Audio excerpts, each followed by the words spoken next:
Okay, first off, my name is Jesse Kropelnicki. I'm the founder and head coach at Your 26.2. This was actually our third creation as a company. Our first creation was QT2 Systems, which is a very successful triathlon training business. Next was the Core Diet, which is our nutrition group, specifically geared towards sports nutrition, triathlon nutrition, and running nutrition in particular. And this is Your 26.2, which is geared towards runners exclusively. So it's working with marathon runners in particular, and also runners who really want to race any distance, but for the most part, we've geared it towards marathon runners. So a little bit about Your 26.2. We started Your 26.2, Tim and I, early this year. But again, all of these training philosophies and everything that we use at Your 26.2 is something that was created 5 or 6 years ago plus, and has been used for years and very successful at that at QT2. So we created this group to meet the needs of really all athletes who have improved on their own and are looking for the next level of direction to continue that improvement. For me, it was also creating this company to really target runners who are habitually injured and or burnt out.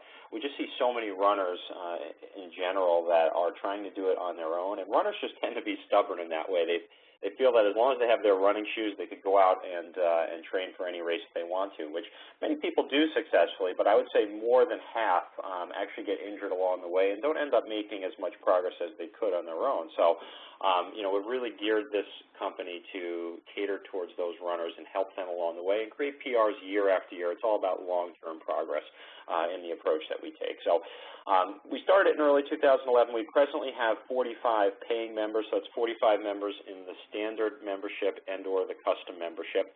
We have a whole bunch more than that in the free membership. I think we're up around 450 or 500, so we've had a lot of interest in that area, people just using the free training programs and things like that. Okay. All in all, even though anyone sees at Your 26.2 is Tim and I, we actually have 12 coaches total that work at QT2 that are trained in all of our training philosophies. These 12 coaches get together on a biannual basis, and we have workshops, and we talk with one another, and we go over training protocols, and we all have a ton of experience in endurance sports dating back to the mid-90s through present. So between the 12 of us, we have a lot of knowledge, and it's something we kick around quite a bit. And these coaches are spread out throughout the country, and we actually bring them into Boston and get together at least twice a year and talk about training philosophies, nutrition philosophies. We also have 5 registered dietitians that work at the Core Diet as backup, and that program has been running for about 3 years as well. And these dietitians, they work specifically with sports cases, so they work with athletes every single day, triathletes and runners. It's not your typical dietitian that you may go out to and try to work with that tries to apply their knowledge to sports nutrition. These folks actually work with athletes every single day, so they're very well trained in that area. All of our coaches and most of our dietitians have also trained under the same training and nutrition protocols I'm going to go over tonight, so they're very well versed in this stuff, and they're huge believers of what we do. At the end of the day, all of our coaches, before they even get a chance to start with us, go through a comprehensive training program. All of them are certified by USA Triathlon and other, sports-specific registrations. But what we do at QT2 and with Your 26.2 is we take these coaches that have all these standard registrations and certifications and then train them in our specific protocols. And they actually all have access to a coach's database, which is a whole knowledge base specific for the coaches. So it really is a comprehensive program. Many coaches that start with us or have the interest to start with us may train with us for 6 months and try to undergo our education program, and not all coaches end up finishing it, okay? So we don't feel that every coach who goes through it is actually skilled enough to work with athletes, so we're very, very careful with that. So I just want to first go over the 3 membership levels that we're offering through Your 26.2. The first one is the free membership. Basically for athletes of all experience and commitment levels, for anyone that has any interest in marathon training. I've always been a big believer in trying to provide educational materials for all athletes out in the public, whether it be for triathlon or runners. It's just something that I've always liked to do, and I feel that people learn a lot from the information that we're able to put out there. The free members also have unlimited access to our private team forum. So the whole concept with Year 26.2 is to create a marathon training team throughout the country, people all working towards a common goal of running marathon PRs, basically, and do it in a healthy way without getting burnt out or injured.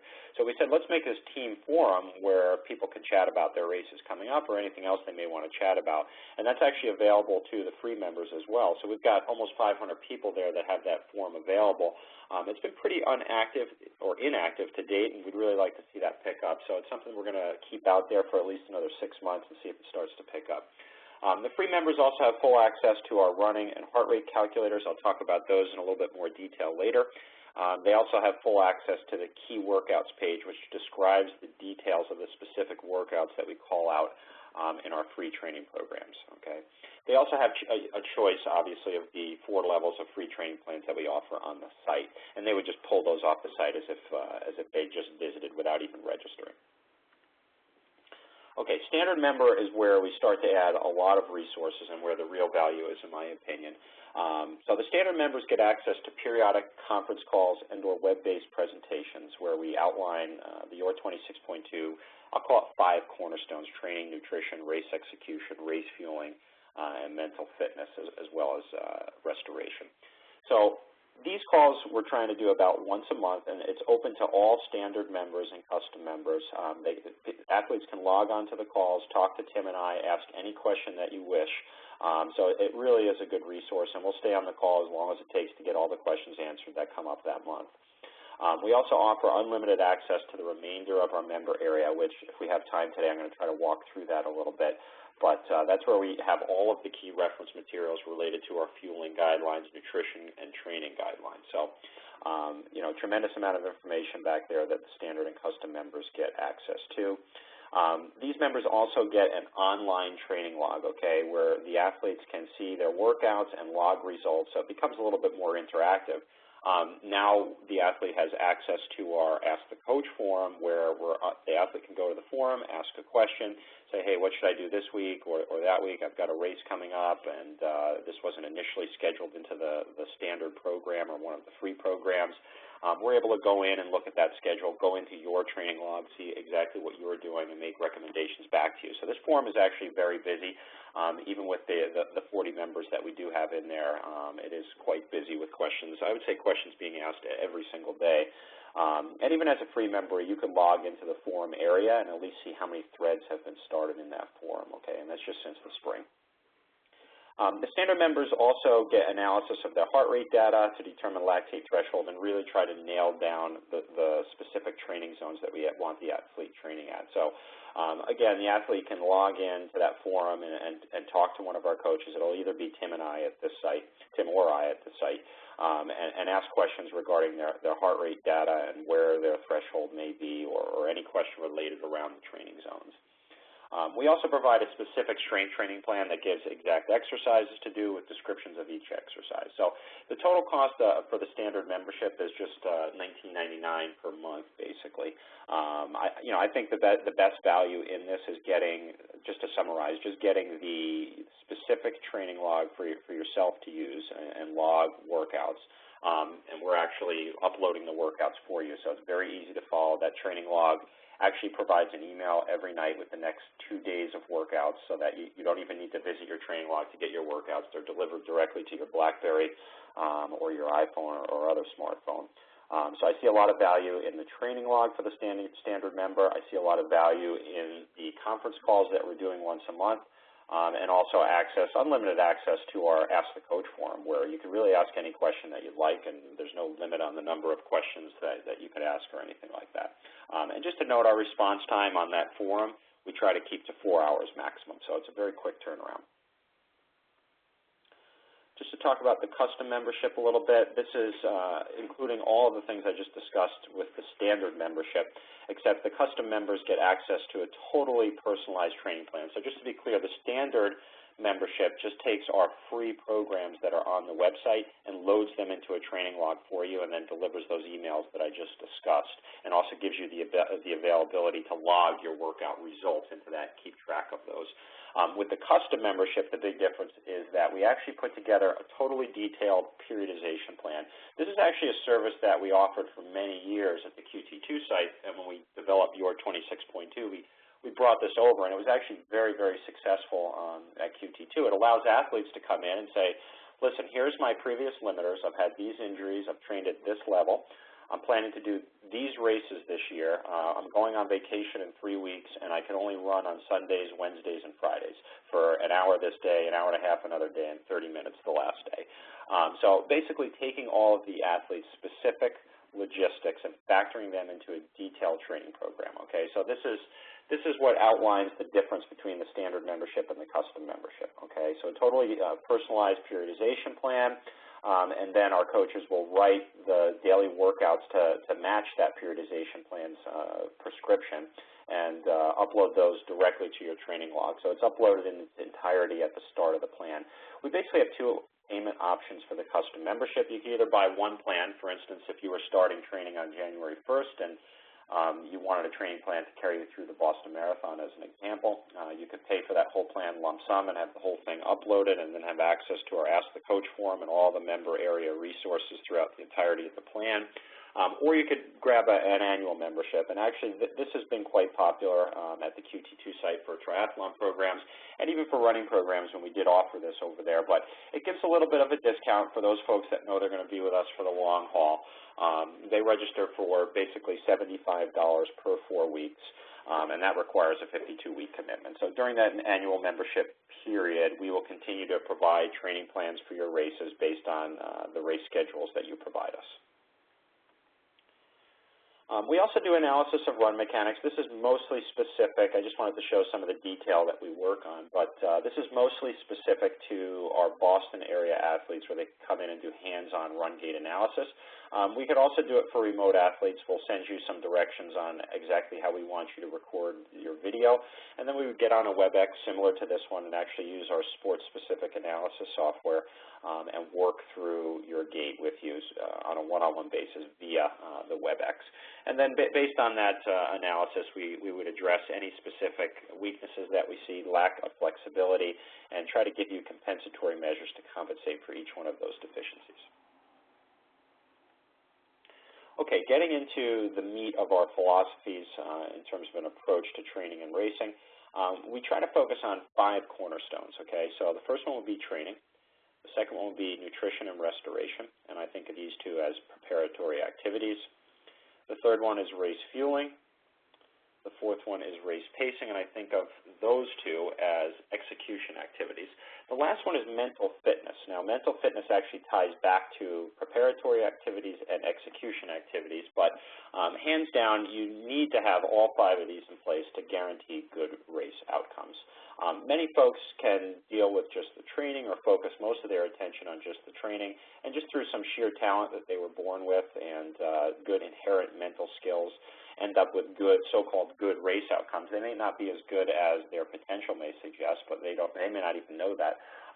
But what we do at Your 26.2 and at QT2 for that matter is really try to focus on the whole bag of potatoes, if you will, here. We focus on all 5 cornerstones and try to ensure that we've covered every possible limiter an athlete may have as they toe the starting line. You know, we've seen too many athletes make sacrifices in training on a daily basis and then not get the race outcomes, which at the end of the day is the most frustrating thing for both coaches and athletes because they've done all the hard work and then their outcome isn't there. And that's very, very common in beginner runners and even some experienced runners. I would say, you know, about 60 to 70% of beginner runners who toe the starting line of a marathon are disappointed, and it's not because they didn't train correctly, and many didn't train correctly, but that's not the only reason why they didn't get the performance they had expected. It's because they typically didn't apply enough focus to the other cornerstones. So first I'm going to talk about training. On a detailed level, we like to do testing to understand the athlete's specific limiters from a physiological standpoint. We'd like to look at mechanics, whether or not they have strength limiters, body composition limiters, and then we try to put together a program that has appropriate stress increases, okay? It's based on previous sustainable training volume, I like to call it. It's not event-specific. So many athletes may come to us and say, hi, I'd like to run a marathon. How much do I have to train? And that's not the right way to approach it. It should actually be approached in the opposite direction, meaning what was your previous training level? What were you able to sustain without getting injured or burnt out? And then based on that and your logistical limiters, we try to understand maybe how much stress we can apply the subsequent season without getting injured or burnt out. And then we step back and take a look at that and say, okay, does that program that we know is sort of the acceptable limit of stress for that particular athlete, enough training stress to run a marathon at the end of it? If the answer is yes, then that's great, then we go towards the marathon. If the answer is no, we would usually suggest that we wait a year and try to build the athlete's sustainable stress up a little bit before attempting the marathon. Again, we want to have people toe the starting line of their race in a place where that they could be happy with their result and get through it without getting injured. And, you know, that doesn't mean going back and saying, okay, because we're running the marathon, we need to run X number of miles, okay? So it's not event-specific. It's based on the athlete's specific sustainable volume or stress leading up to one of our training programs. Okay, so we also like to look at logistical limiters. If the athlete has, you know, a demanding life, meaning they have a busy family and demanding job, so we try to work around that with our training programs. And most of the stuff that I'm talking about here is the ideal approach that we would like to take and the approach that we would take for the custom membership. We're obviously not able to address a lot of these details with the standard membership. I just wanted to clarify that. Okay, so we also focus on event-specific durability. That was the discussion I just talked through. You know, there are specific benchmarks in volume that we would like to see for a particular race, but we're not just going to put someone there because we know that's the right thing. We'd rather build someone up to that over a longer period of time and allow them to develop without getting injured. And then if we result with enough durability or training stress in the program, then we say, okay, it's time to race a marathon or a half marathon for that matter. We do focus on very specific restoration protocols from a nutrition and rest standpoint, and we're very big on detailed periodization planning. The periodization plan defines a lot of the things I just discussed, the overall stress level of the program, how we manage stress throughout the season. And many runners don't realize it, but that's really the meat and potatoes of not getting injured. It's really easy with running in particular to get injured if you're not tracking stress carefully and not adding miles in the appropriate way or at the appropriate rate. We also like to take a pretty detailed goal setting and milestone process. Just helps keep athletes motivated.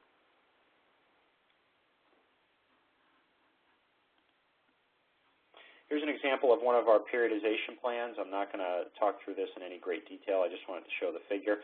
But you can see each one of these bars is 1 week of training. The height of the bar results in the total hours of training that particular week.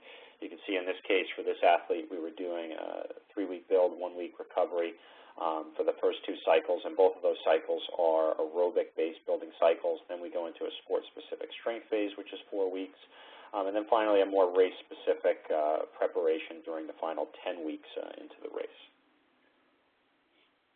And all of our programs, even the free programs that are presently on the site, the daily workouts are actually written to meet or fulfill the requirements of what these periodization plans tell us.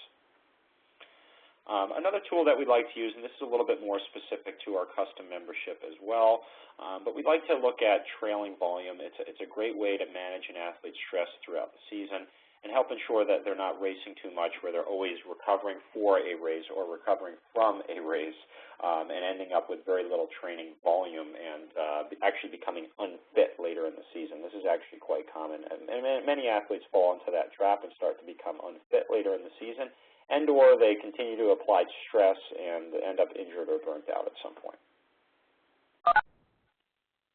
Okay, next I'm going to talk about critical volume. This is one of the prime concepts that we like to use when putting together training programs with your 26.2. So first I'm going to talk about the core system, okay, and this is really oxygen uptake and delivery. Think of it as your heartbeat, okay? That's the simple way to think about it, and sport mechanics also play into what I call speed potential, okay? So another simple way to think about this is your speed potential is your 5K race speed, okay? It's where durability really does not play into things. Many of your track workouts, if you've done those in the past, those are really course system limited, and they define your speed potential. Next, I'm going to go through the next bucket, which is the peripheral system, which I like to think of as the glycogen capacity that the athlete has, the athlete's aerobic efficiency, the athlete's soft tissue toughness, which is really defined by training volume, training experience, and sometimes weight training can help develop soft tissue toughness. But it also ties back to an athlete's race experience. So this second bucket I define as durability. At the end of the day, particularly for something like a marathon, your race speed on marathon day is really a function of your durability plus speed potential. How many athletes do you know that have a very, very fast 5K that may beat you by 2 or 3 minutes at the 5K, but then when you go to the marathon, you're able to beat them by quite a bit or run quite a bit faster than them. So athlete number one, your friend, has a fantastic speed potential, maybe better than yours, but maybe your training volume has given you the durability, aerobic efficiency, maybe your race experience has provided you your durability to be able to outrun them at the longer race distances. So it typically takes time to develop durability, and at the end of the day in the marathon, for 90% of the people that are out there, the marathon race day and marathon speed over the course of the day is really a function of their durability. So most of our training programs are focused on trying to provide and develop durability over a long-term period. Once an athlete develops that durability, then we try to go back and develop speed potential. I cannot tell you how many runners I've seen go out doing, speed workouts and track workouts before their body is prepared for it. All workouts really focused on trying to develop speed potential versus durability, and then end up injured. Okay, I'll talk about this in a little bit more detail. So, one way to think about this from a graphical standpoint is to look at an athlete's 5K. Okay, many of the popular run calculators online, like Macmillan or some of the others that are out there, that'll predict your marathon time based on your 5K time, use a curve that's very, very similar to this, where the curve's position in space is really set by the 5K time that you may put in. And then what that says is, okay, if I have that 5K, I should be able to race X speed at the half marathon and X speed at the 26.2 at the marathon, okay?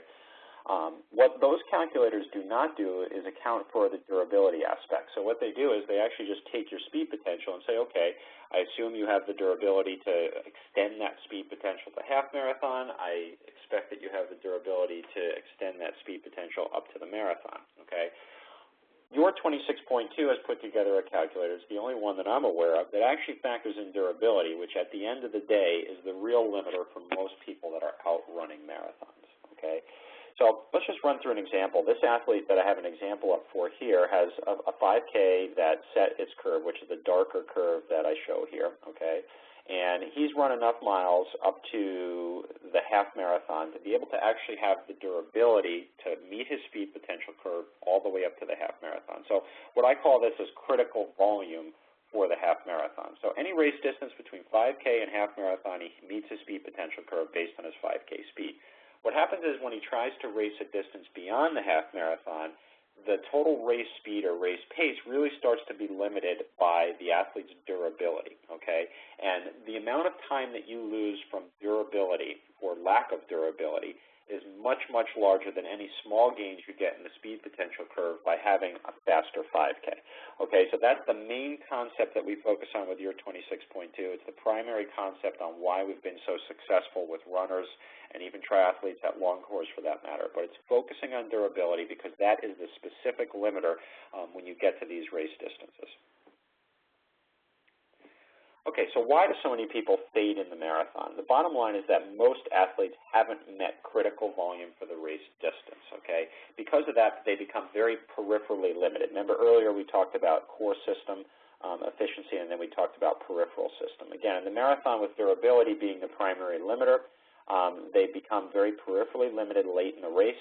And when we think about it, for any of you that have done marathon or even done half marathon, in the closing miles of the event, it's not that your heart rate starts to run up very, very high that causes you to slow down. Typically, it's your legs that hurt. And actually what happens is your heart rate starts to go down. So your peripheral system becomes too fried, to effectively stimulate your core system. So that great core system that you may have built, that great 5K speed, that all the great core work that you did at the track by trying to create speed potential is sort of useless because your heart rate gets lower and lower. And if you get to the point where you have to walk, your heart rate may be 90 BPM, and you're certainly not using that great core speed potential that you've developed at the track. It was really a very peripherally limited event. So again, for these long course race distances like marathon, like half marathon, peripheral system durability becomes the name of the game and the primary limiter for almost everybody out there.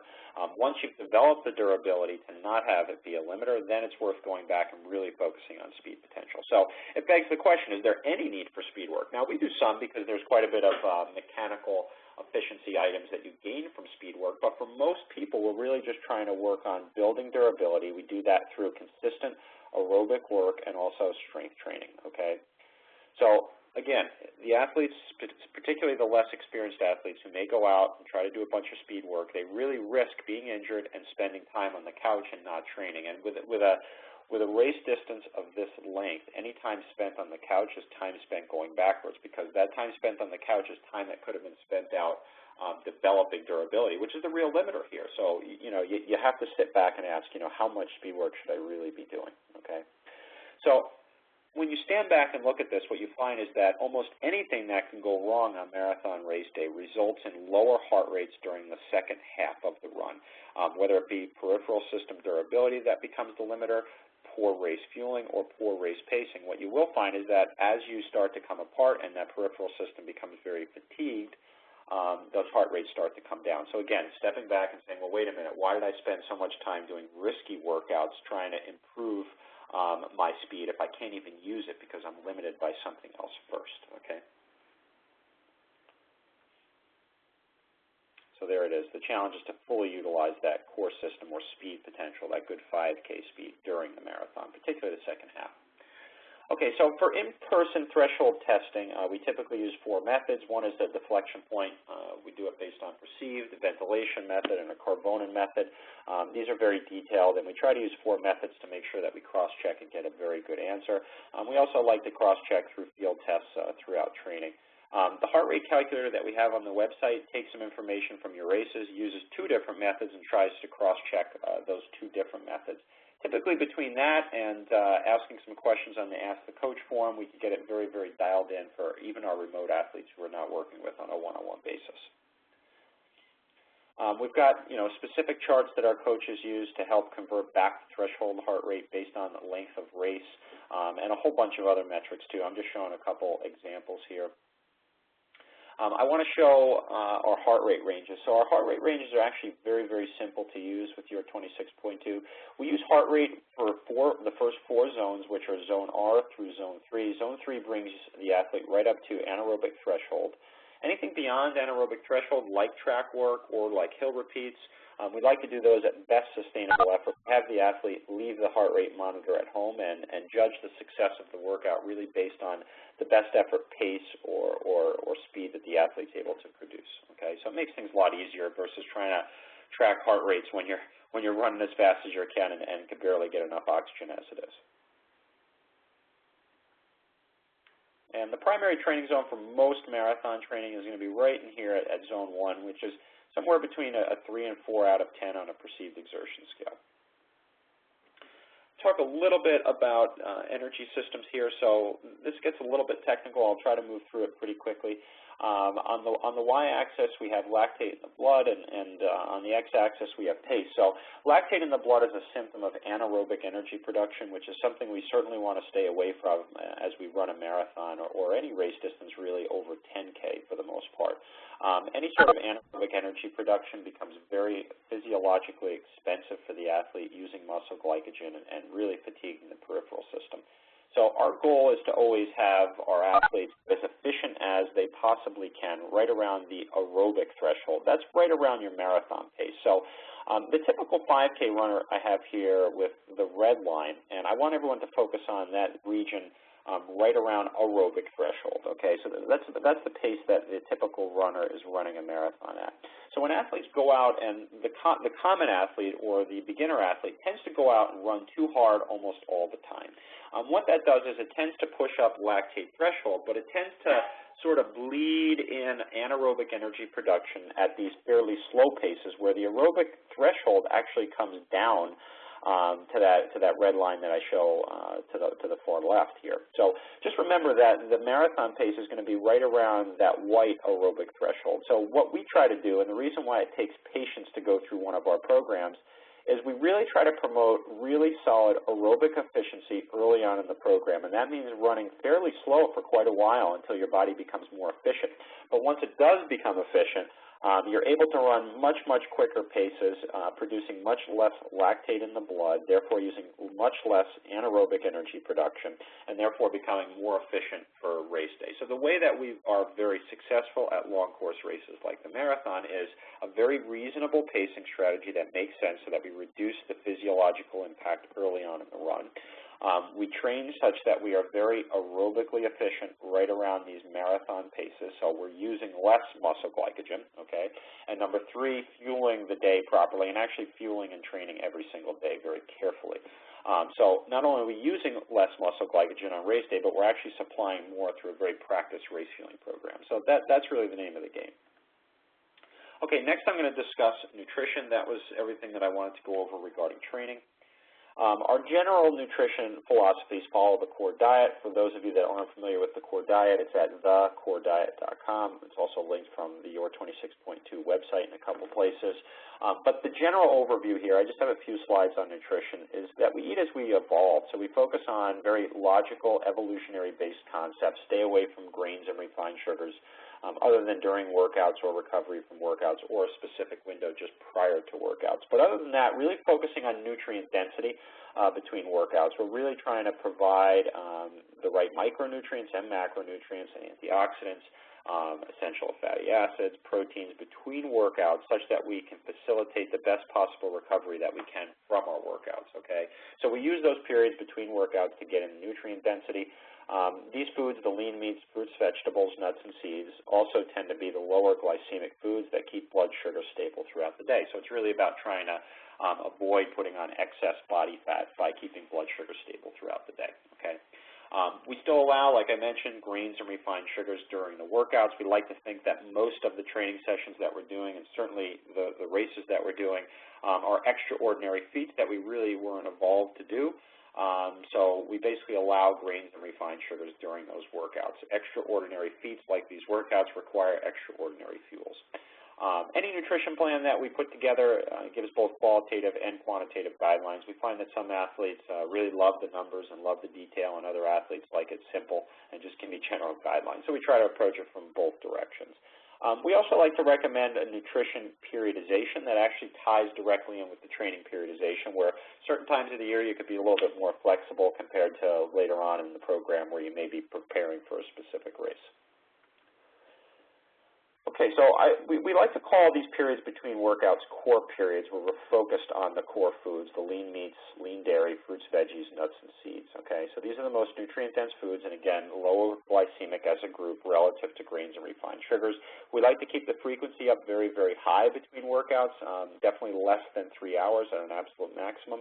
And that's all in an effort to try to shorten our fasting periods and keep blood sugar stable. So with the white line that I have here, I've eaten a high glycemic food very infrequently, and I've had this high blood sugar response that has overshot the demand by quite a bit.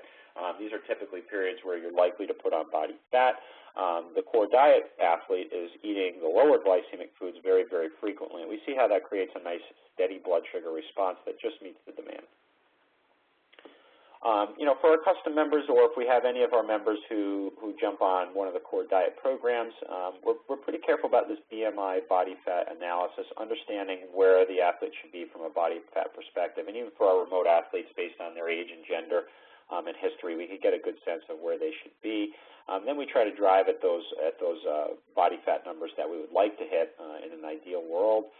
Through our dietary approach. So then what we do is take that lean body weight that we assume that we will get to through dietary manipulation, and get the athlete's lean body weight, okay, assuming that we'll get there. Based on that lean body weight, we calculate BMI, which gives us a good assessment of the athlete's muscle content, okay.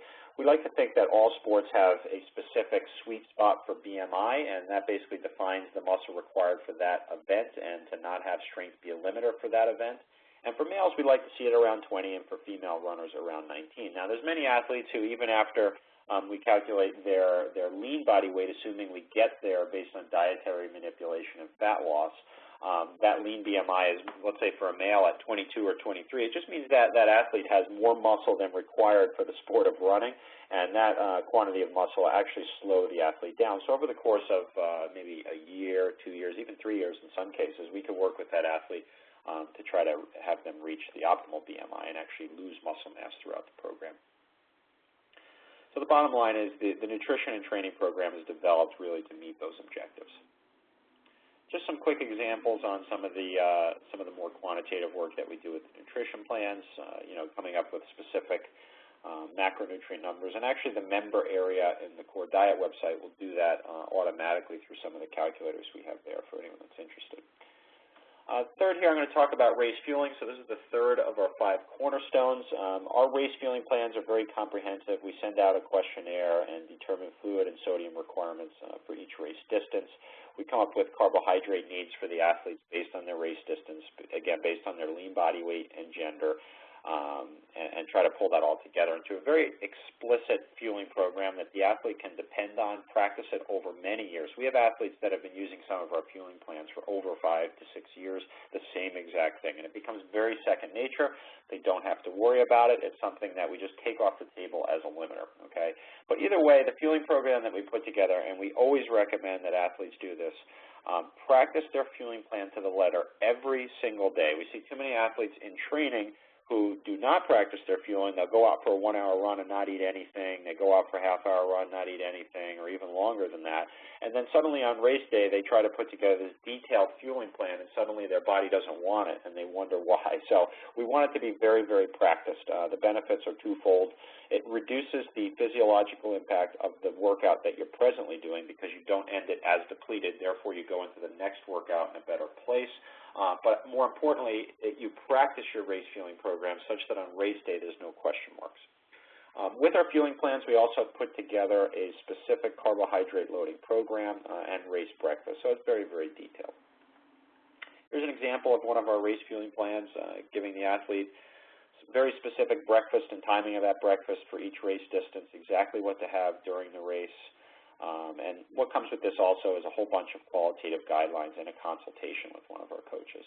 So we do offer the race fueling plans as well. You have to go to the Core Diet to find those. We don't have them at Your 26.2. But what we tried to do at Your 26.2 in the member area was cover all of these cornerstones to some degree, just to get athletes going and thinking in the right direction. So if you go to our member area, you will see that we cover each one of these cornerstones and allow you to start dipping into that and thinking about it and asking questions about it in the Ask the Coach forum. Okay, next is race pacing. So we use very specific run pacing protocols based on the athlete's specific event durability, so how close have they come to critical volume. So just to run through an example, for an event like the marathon, critical volume is 60 miles. So if the athlete hasn't been training at the 60-mile level per week for at least 6 weeks out of the previous 10 weeks, they probably don't have the durability to meet their speed potential curve for the event. So we need to know that ahead of time, and the race pacing is adjusted accordingly. I see too many athletes who have only trained 30 to 40 miles a week take their 5K time, put it into one of the more popular calculators out there, and it says, okay, this is my best case scenario marathon time. Then they try to pace the day based on that best case scenario marathon time, and it's way too fast because they simply don't have the durability. So they hit mile 20 and fall apart, and they lose all the time that they picked up during the previous 20 miles. So we'd rather have athletes go out and pace it more reasonably based on their specific durability, okay? So the objective is to always pace the day at a best sustainable effort. Even pacing is the best way. time and time again. All of the Olympic medals, most of the Olympic medals, and all of the world records are always set with even pacing throughout the day, okay? Not going out faster than you end. And a good way, one of my favorite ways to think about the marathon is if you make your first 5K the slowest 5K of the day, you probably had a very good race, and that almost always rings true, even at the elite level. For athletes that are below critical volume, we're not afraid to use run-walk strategies. We've been very, very successful with these, having athletes walk for just 5 seconds or 10 seconds every 2 miles, depending on their specific durability, and then running in between those miles. And we find that it really resets the run stride. There's been quite a bit of research on this particular topic as well. We've even had an athlete run a 2:52 using a run-walk strategy, so it's quite effective. Again, the goal is to keep heart rate stimulated the last 10K. I could almost guarantee that if you've raced a marathon and been able to keep the heart rate stimulated during that last 10K, you had a good race. Just talking a little bit about our goal-setting process. We like to think of it in 3 distinct buckets. The first one would be goals. These are the items you have 100% control over. Next would be targets. So here I'm going to run this pace. You typically have a little less control over these items, but they're still directly connected to your training, so they are fairly easy to predict, at least using a run calculator. And last, it's outcomes, so it's where I'm going to place, Boston slot qualification, that sort of thing, okay? So the problem is that most athletes start, and just so I lay down the groundwork, this process can be used on a very macro level for the entire season. It could also be used on race day. I'm just going to quickly discuss each one of those. So most athletes start their season and say, I want to qualify for Boston this year. They have no idea whether or not they have the natural born talent to do so, whether or not they've developed the previous year's sustainable volume to the point where they could train and not have durability be a limiter so that they could qualify for Boston. So instead, what we would like to do is have athletes really focus on the things they have 100% control over. So these are the things like I'm going to get up every morning and do my run. I'm going to go to the gym. I'm not going to miss a gym workout. I'm going to get 8 hours of sleep every night. That's the most important thing, and that's the foundation on which everything else is built. Next, it's targets. So it's, I want to have this zone 1 pace by March. I want to have this mile repeat time by April, so on and so forth. And then as you toe the starting line, you have all of that behind you. Hopefully you've met those goals and targets. And then the outcomes just sort of come out. You toe the starting line with a great pacing plan, a great fueling plan, and whatever the result is, it's the best you can do. And if it was good enough for Boston, well then great. And if it wasn't, well then I still have another 6 months or longer than that to try to qualify for Boston. So that's just an example. On race day, it's really easy to see a friend of yours run by and you say, well, wait a minute, I always beat him. I'm supposed to be running faster, and try to go after your friend and really start racing based on outcomes. But at the end of the day, if you've been closely tracking your training progress and carefully keeping track of your paces and all of those things, you can very accurately predict what the outcome may be in terms of a race time. And, putting together a strategy based on that is always the best path to the fastest marathon that you could run, and trying not to get sidetracked by the outcomes, okay? So again, primary focus should be at the top of the list, the items that you have 100% control over. I think of the outcomes as really just a product of the first two. Here I'm going to talk about our run calculator a little bit. This is available at the Your 26.2 site. It's totally free. What you do is you input a 5K time, and you also put in a custom race distance that you may want to try to predict. But most importantly here, you put in your training volume. Okay, so this is the only calculator that I'm aware of that actually accounts for the training volume that you're doing and tries to make an attempt at defining your specific durability. And then on the output side, it actually degrades the race times that you may be able to do based on your specific durability. So it allows you to put together a much more reasonable pacing strategy, okay? So combining those inputs like a 5K time, you also get out some training zones. So, a lot of people don't race 5Ks, or they may not know what their 5K time is, but if you're training with a Your 26.2 program, you have a zone 1 heart rate range. And if you're using a treadmill or a GPS device, you can very easily know what your middle of zone 1 pace is. Based on that, you guess at a 5K, calculate these outcomes that come up, and if you see that the zone 1 pace that's predicted by the 5K that you put in closely matches what your actual training zone 1 pace is, well then that's probably your 5K. And you can actually iterate the 5K time until that zone 1 pace matches what you're actually doing. So it's not necessary to go out and do best effort tests all the time. It's very simple to know where you're at in terms of your marathon training pace, your marathon race pace, and your 5K race pace, just based on the metrics that you're getting every day from the training program. And that's using our calculator.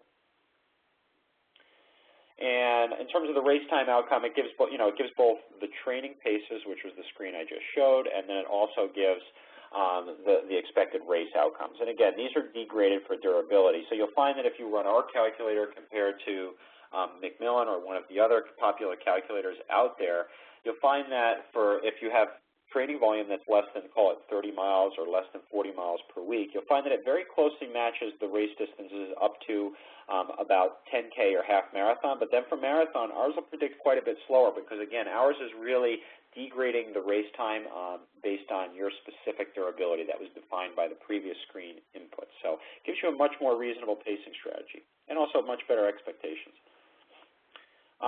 For some of our athletes that we work very closely with, we do detailed pace analysis, and we can even do this for the custom members if they send us some data via the forum.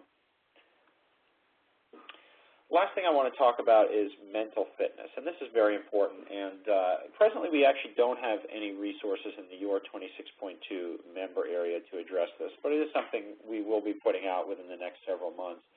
We've seen too many athletes have the first 4 cornerstones in place, meaning their training, their nutrition restoration, their race pacing, and their race fueling, but still end up with a disappointing performance. So, at that point, it's very frustrating for the athlete and the coach, and both of you need to sit back and try to figure out what happened. And many times it's mental fitness that was the limiter. So I like to think of limiters occurring in both series or parallel with one another. Parallel limiters are limiters where limiter number 2, if not nailed perfectly, may slow down the race a little bit, but you're still able to really hit upon limiter 1, okay? Limiters that occur in series actually don't allow the next limiter to even get touched. So the reason why mental fitness can be so critical is that if mental fitness is really limiting the day, then that great fitness that you developed in training can't even be used. So this is the athlete who gets so nervous before the start of the event that they throw out their whole pacing plan and fueling plan and everything else, and they really don't end up with the race outcome that they had hoped, even though they had taken care of the first 4 cornerstones and put a lot of time and effort into that, many times a lot of money too, right? So that's why mental fitness can be so important, and it's something that we really like to focus on, okay? So we like to have athletes focus on the first in a series of limiters before moving to the next one. Basically, without a solution to the first limiter, the others really don't have any consequence. So it was very similar to that peripheral system versus core system discussion where the athlete may have a fantastic core system and fast 5K time, but if they lack durability, that's all useless because the race never really gets limited by that great speed potential. So this is what I'm talking about in terms of hitting upon the series limiters first and the first in the series before you start working on the other one, okay?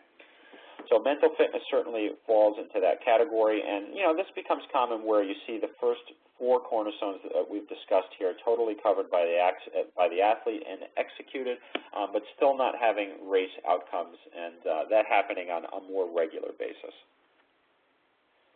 So what is optimal mental fitness? It's really no fear of failure during the activity. It's no thinking about the performance while it's going on for the most part. Very narrow focus on the pace and the execution items during that day. So it's really focusing on process goals is a good way to put it. So what pace am I running compared to what I should be? Am I hitting my fueling? What's my run cadence? Not focusing on, okay, where am I in this race? Oh, no, I'm falling behind. Oh, no, I'm not going to get that Boston slot that I wanted to get. So I'm trying to define optimal mental fitness here. So it's the ability to have almost this involuntary experience where it just happened. You know the athlete has nailed this when they cross the finish line, and you say to them, what the heck went on out there? How did you end up doing so well? Why did you do this at this point? And they say, I don't know, I just did it. So that's when you know the athlete has typically hit the sort of sweet spot when it comes to mental fitness on race day. So it's a very strong sense of personal control, and also it's about the athlete's ability to control their arousal level before the start of the event for the most part for the days leading into it. So are they too excited about the event, or are they underexcited about the event? And as an athlete, this is something you need to think about and try to control that excitement level. There is an optimal place. Most people call it this optimal performance state. And it's trying to picture that as the athlete and strike that optimal arousal where you've had that perfect race. And you can actually visualize that perfect race and try to think about that excitement level that you had and trying to bring that back for each race that you do. So at the end of the day, it's really thinking of the task-relevant items only on race day. There's typically two types of athletes that we like to look at, those that are motivated by the avoidance of failure. I call these MAF athletes, and those who are motivated by the achievement of success. Now, no athlete is all of one of these. Most athletes fall somewhere in between or towards one side versus the other. But at the end of the day, taking the same approach for both the MEF and the MAS athlete is not the best approach. Very similar to training where not every athlete requires the same training program. It's very similar with mental fitness, and a different approach has to be taken for each. So here are the tools that we usually recommend that athletes use. We have 5 of them. One is working on their confidence. Using positive reinforcement with our athletes is sort of a must that all of our coaches implement. We like to have our athletes think and act positively and confidently, and sometimes just thinking and acting that way can become reality because you're doing that, okay? We like to discuss the pressures and self-imposed pressures in particular. Many athletes put a lot of weight on their own shoulders. They start to think, boy, if I don't do it well at this race, my family is going to be mad at me. They know I traveled all the way here. If I don't do well, the people at work are going to be upset. It's all very self-imposed pressures, and for the most part, at the end of the day, when you have those athletes actually write down what pressures they believe are there, they start to realize that these are totally self-imposed and can start to clear those away, okay? So, having a lot of these self-imposed pressures typically undermines confidence and can also increase that excitement level to a point where it's non-productive, okay, too jittery before the race. Another tool that we like to have athletes use is imagery. So this is picturing the race in the days leading up to it and the weeks coming up to it. There's 3 different types that we like to use. One is best performance imagery, where we have the athlete picture the best performance that they ever had. Think about how that felt, sounds, and sights were. We have coping imagery, where we have the athletes picture something going wrong on race day and then picture themselves fixing it. And last, it's success imagery, really focusing on having the athlete imagine the race going perfect, having every step go through just the way that they would like it to. The third tool will be self-talk. So we try to have athletes develop some cue words and even a cue script where they can say that, okay, at this point in the race, if I start to get discouraged at mile 20, I always start to have bad legs. I'm going to use this word to turn that thought around. So self-talk can be pretty powerful on race day, and it helps athletes stay task relevant at the end of the day. The energy control I discussed a little bit, but a nice way to think of this is an inverted U, where at the far left side of that U we have a number 1, and all the way at the far right side of that inverted U we have a number 10. The ideal performance state is somewhere around a number 5, where we peak our performance. If you are too underexcited or too overexcited, you typically don't get as good of a performance because you just get further away from that ideal performance state. Last is the athlete's focus. So we try to have athletes really have solid focus on race day, and sometimes that means asking the athlete what they were thinking when.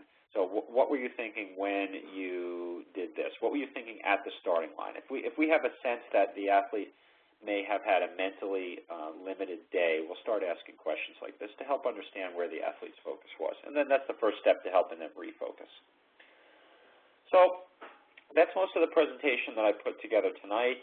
At the end of the day, there really is no magic to running a solid marathon, and it is really easy to do this for most beginners and even moderate level and advanced level athletes. It's just a matter of hitting on all 5 of these cornerstones.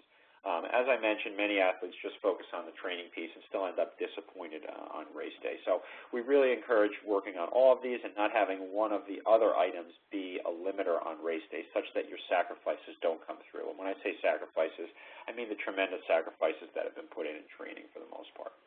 So it's, developing consistent aerobic capacity, putting together appropriate race pacing plans and then executing them, putting together appropriate race fueling plans and then executing them and practicing them every single day, being careful with the nutrition and the restoration, getting sleep, eating plenty of nutrient-dense items between workouts. We like to use the core diet. And lastly, on the mental fitness front, it's really developing that confidence in your ability. And typically, if you nail the first 4 here, the confidence sort of comes with it because you start to feel very prepared, and there's a lot of power in that as well. So I'm going to pause right there. I'm going to go ahead and open up the audio.